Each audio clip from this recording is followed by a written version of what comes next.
Welcome sa DRS 2.0. Fresh at nagbabagang happenings ba ang hanap mo? Mga padabarkads man yan o mga trending topics? Pwes, sagutin natin yan. Kaya naman isubscribe nyo na ang ating channel para sa mga nagbabagang balita everyday. Welcome back again sa ating YouTube channel mga kadabarkads, and for today's video, ang pag-uusapan natin ay tungkol sa mga importanteng kaganapan sa loob at sa labas ng Itbulaga.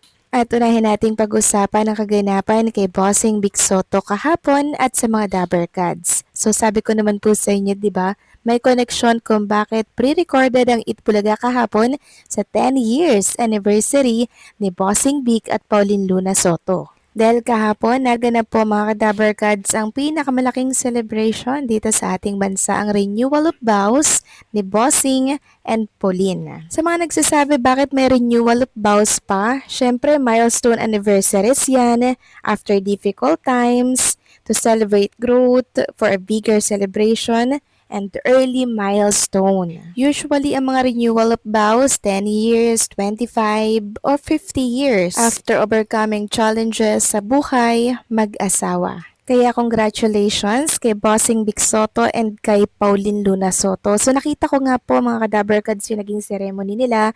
Sobrang emotional po nitong si Ma'am Pauline and syempre si Bossing Big Soto. Nakita din natin kung gaano kasaya ang mga taong nakapaligid sa kanila at umattend ng naturang event. Syempre present dyan ang buong Dabarkads natin. Makikita dito si Maine Mendoza, si Arjo Atayde, mag-asawang Manalo, si Karen, and syempre si Atasha present din. Si Raisa May Dizon, mag-asawa pong Agoncillo, si Jose Manalo, Ma'am Jen Ep, Direk Pochi, Ian Red, Paulo Ballesteros, and syempre si Alan K. at marami pa pong iba mga Kadabarkads na hindi ko po nabanggit. At ang pari po na nag-renew ng vows nila, walang iba kundi po si Father Jeffrey Cantela. Ngayon, marami po naghahanap mga Kadabarkads sa mga singing queens natin. Bakit daw hindi invited ito sa naturang wedding of vows na Bossing Big and Pauline Luna Soto? Ngayon, syempre, inalam ko po yung mga ganap ng mga singing queens natin. Iba-iba po kasi yung ganap nila eh. Merong nasa vacation, merong iba-iba mga Kadabarkads eh. So, hindi natin alam ang totoong kaganapan. Malay nyo, andyan lang yan, pero hindi lang po napicturan. Pero kanina talaga chinek ko po kung ano yung ganap nila kahapon. Yung iba talaga nasa vacation dahilan para hindi siguro sila nakapunta or makapunta sa celebration ni Bossing and Pauline Luna Soto. At alam nyo ba mga Kadabarkads, sobrang trending at viral po ng naging wedding event ni Bossing Big and Pauline Luna Soto dahil po dito sa Instagrammable na place. Lalo na yung halaman po na tumutubo sa mga puno na tinatawag na Rhipsalis beckifera na kung saan makikita po sa background ni Bossing Big Soto and Pauline Luna Soto. Actually, wala naman po itong mga dahon, pero tinatawag po itong mistletoe cactus. So maraming nagtatanong mga Kadabarkads kung live daw ba ang Itbulaga ngayong araw po ng Sabado. So ang masasabi ko lang para sa akin ng mga Kadabarkads siguro pre-recorded na din ito kasi syempre after po ng wedding, meron po yung another pang ganap, di po ba? And also, hindi siguro makapag-prepare ang production kung magiging live sila ngayon. Kaya possible na pre-recorded pa rin ito. Opinion ko lang naman to mga Kadabarkads, pero mali natin, 'di ba? May prepare naman sila na para ngayong Sabado. So ito pala yung dahilan mga Kadabarkads kung bakit pre-recorded ang Itbulaga kahapon. Dahil sa event ni Bossing and Pauline Luna Soto sa renewal of vows nila.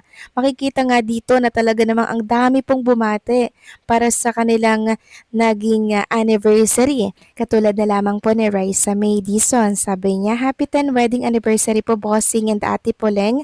I love you both. May God bless you more po. Ayon naman kay Karen, Happy 10 wedding anniversary Bossing and Ate Poleng. Mahal ko po kayo. And syempre, sa Mergen Maranan Manalo, bumati rin po ng Happy 10 wedding anniversary kay Bossing and Poleng. At ang last, si Father Jeff Cantela. Sabi niya, Happy 10 wedding anniversary Bossing and Poleng. So ito ay laman din po ng lahat ng social media platform kahapon, maging ng ilang mga news site. Talagang viral, trending at pinag-uusapan ng renewal of vows ni Bossing and ni Poleng. Kaya naman congratulations at sana'y mas tumagal pa ng mahabang panahon ng samahan nila mga Kadaber Cats. Samantalang next topic naman tayo, pag-usapan natin ang tungkol naman dito sa inilabas po na write-ups ng isang article. Sabi dito, Itbulaga patuloy daw pong tinatalo ang It's Showtime sa single channel GMA, hindi ba nababahala? Makailang beses naging tinalo ng longest running noontime show ng TV5 ang Itbulaga, ang katapatan nitong It's Showtime sa single channel. Obviously, nabubuhay lang ang It's Showtime sa dagdag bawas na aggregated ratings, kaya lumalabas na panalo sila lagi. Ito rin ay manifested at practice nila sa prime time. Pero ang Nielsen mismo single channel, ang labanan at ang kinukuha rin ng kanilang subscribers, advertising agencies at principals nito. At yun na nga, ilang beses nang tinatalo ng Itbulaga ng TV5 ang It's Showtime na GMA.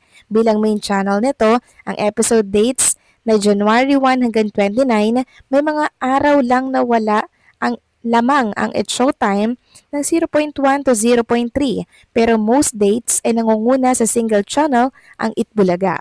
Marahil nababahala na ang mga taga-GMA sa mga pangyayari, kaya mukhang ikakasana nito ang kanilang bagong pambato sa pananghaliang tampok ang kanilang homegrown artists and talents. Kapag nagkataon, 3 na ulit ang magsasalpukang mga noontime program araw-araw. Actually, 3 na nga, di ba? Meron pong Willionario, It's Showtime at Itbulaga. 3 na sila mga Kadaber Cats. And hindi naman talaga maipagkakaila na malakas ang Itbulaga kahit na nasa Channel 5 sila, na limited lamang po ang nakukuhang channel. Dahil natatalo po nila ang programang It's Showtime na kung saan nasa malaking network. Tapos, meron pang ibang mga channel, doon na lang sila bumabawi para po tumaas yung ratings nila.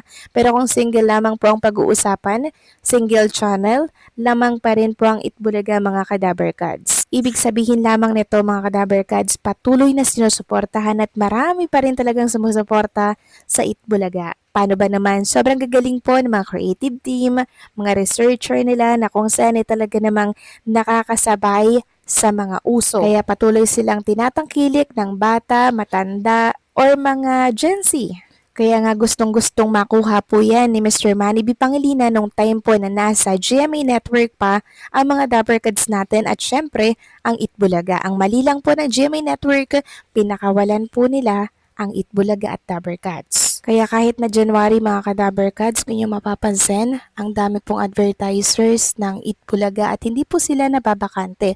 Isang patunay na marami po at patuloy na tinatangkilik ng advertisers ang programang Itbulaga dahil alam po nila na malakas ito sa masa at sa mga televiewers natin. Kaya ngayon pa lang, congratulations sa Itbulaga at sa mga Dabber Kids natin na patuloy pong nagpapasaya sa ating pananghalian. So paano mga Dabber Kids, hanggang dito na lamang pong update natin.